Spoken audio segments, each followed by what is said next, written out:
6টি মুরগি খেয়ে ঘরের মধ্যে খাপটি মেরে বসেছিল একটি বিশাল আকারের অজগর। উদ্ধার করে লাটাগুড়ি জঙ্গলে ছেড়ে দিলেন পরিবেশ প্রেমীরা। জানা যাচ্ছে একটি ডেপুটেশন দেওয়ার জন্য পরিবেশ প্রেমীরা বন দপ্তরে গিয়েছিলেন।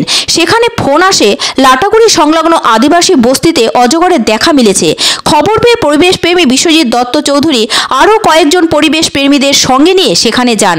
গিয়ে দেখেন একটি অজগর কয়েকটি মুরগি খেয়ে ঘরের মধ্যে বিশ্রামরত অবস্থায় রয়েছে। এরপরই তারা ওই অজগরটিকে উদ্ধার করেন। অজগরটি প্রাপ্তবয়স্ক বলে জানা যাচ্ছে।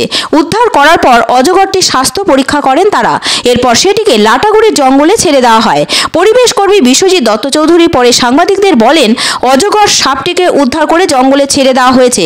উল্লেখ্য, শীতের মরশুমে অজগরের দেখা তেমনভাবে মেলেনি। শীতের আমেজ কাটতেই আবারও দেখা মিলতে শুরু করেছে অজগর সাপের। অজগর সাপ হলো পৃথিবীর সর্ববৃহৎ সাপ। অজগরকে ময়াল নামেও ডাকা হয়ে থাকে। এরা মূলত আদিম সাপ।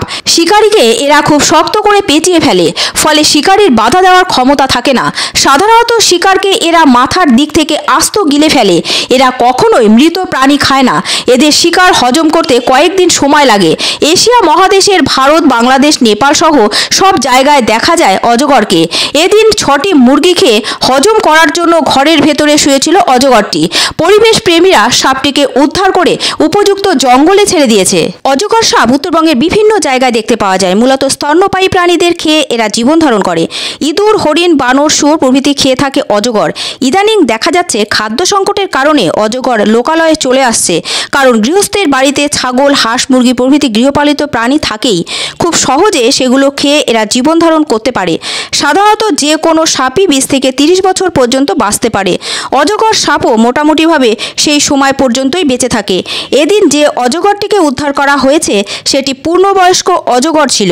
ওটা ওই আমরা একটা ডেপুটেশন ছিল বন দপ্তরে। ডেপুটেশনটা শেষ করে আমরা এনআইসিতে কয়েকজন পরিবেশ বন্ধুরা বসেছিলাম। সেই সময় লাটাগুড়ি সংলগ্ন একটি আদিবাসী বস্তি থেকে কলোনির মতন ওখান থেকে ফোন আসলো যে কতগুলো মুরগি খেয়ে ফেলছে, একটি অজগর সাপ শুয়ে আছে মাঠের মধ্যে বড়। তো আমরা তারপরে ওখানে কোনো রেস্কিউয়ার ছিল না অ্যাকচুয়ালি এনআইসিতে সেই সময়। আর আমাকে তারপরে আমরা বলি যে তখন আমাদের সঙ্গে কথা বলে বন দপ্তরের কর্মীরা, তারা আছে, গল্প করছিলাম। তারপর সেখান থেকে আমরা যাই, আমরা কয়েকদিন যাই, গিয়ে ওটাকে উদ্ধার করি। উদ্ধার করে এনে সাপটাকে স্বাস্থ্য পরীক্ষা করা হয়, দেখা যায় সাপটি সুস্থ আছে। তারপর বন দপ্তরের একজন কর্মীর সাথে যায়, নিয়ে গিয়ে তারপরে আমরা সেটাকে আবার লাটাগুড়ি যে জঙ্গল আছে সেই জঙ্গলে ছেড়ে দেওয়া। স্বাস্থ্য খুব সুস্থ ছিল, মানে একদমই সুস্থ ছিল। খাওয়া দাওয়ার পরে রেস্ট নিচ্ছিল। বাড়িতে 6টা মুরগি খেয়ে ফেলছে সেই গৃহস্থ আদিবাসী গৃহস্থ।